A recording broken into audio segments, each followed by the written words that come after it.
This first story this morning, this is about the changing job market. We've got our Twitter poll running today about the changing job market, but I think it's something absolutely fascinates me, and it's so important. It doesn't get the attention it deserves. What's this latest survey found?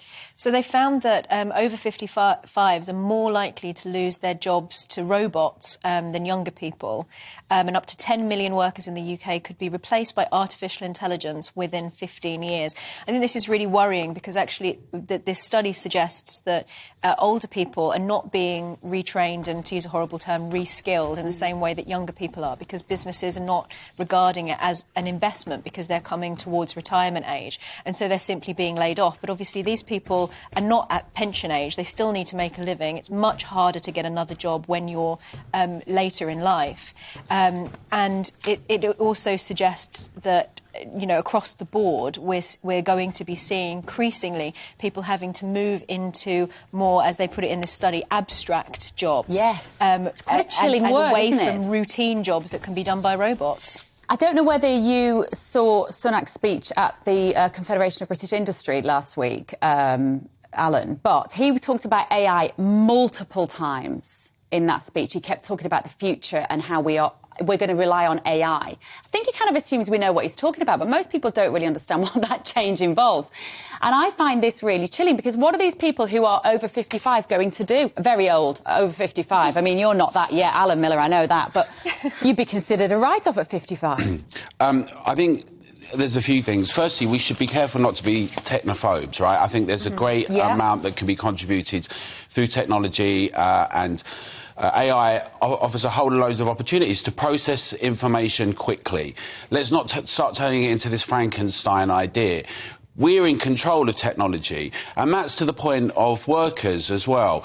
We make decisions about how we organise things in the workplace. There's no reason why they absolutely should not be being written off. At 55, when you've got levels of experience, we should have continuous training in the workforce ongoing. We should provide opportunities. Those ranges of skills and experience can provide huge opportunities for the next generation. What we have to do is have much more research and development investment. We have to have a belief that people can transform things. And as our technology develops, we retrain and redevelop. And actually, this goes also to the discussions about retirement age and actually older people generally. There's such a wealth of experience that we could be harnessing, and then we're missing a trick with that. So let's not be technophobes or technophiles. Let's enhance the use of technology. Let's keep doing R&D, but also let's utilise the most important thing within that, which is people. And our skills are always going to be changing in a dynamic, robust economy. We want to be encouraging that, but also saying let's have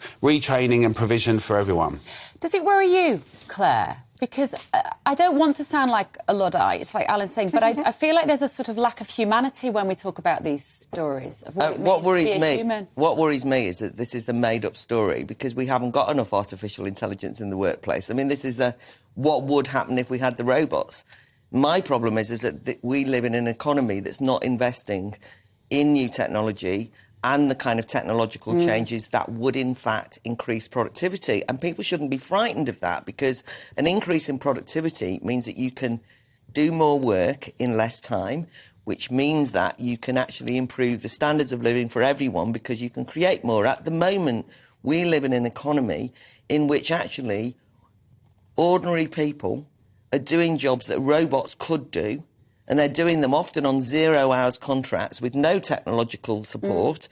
And so, if anything, this is a what will happen in the future. It's like, well, it should be happening now because the government are cutting back on their investments in technology. A lot of businesses are risk averse, so they think cheap labour is much easier than investing in risky technological AI solutions. So, for me, we shouldn't be frightened about what will happen when the AI robots come in. We should be worried about the fact there's not enough of them. And then, Alan's absolutely right, I think, and the points that Emma made about older workers, Alan made about the fact that once you've got the technology, that doesn't mean that you dump people on the scrap heap, but it does mean that you've modernised your industries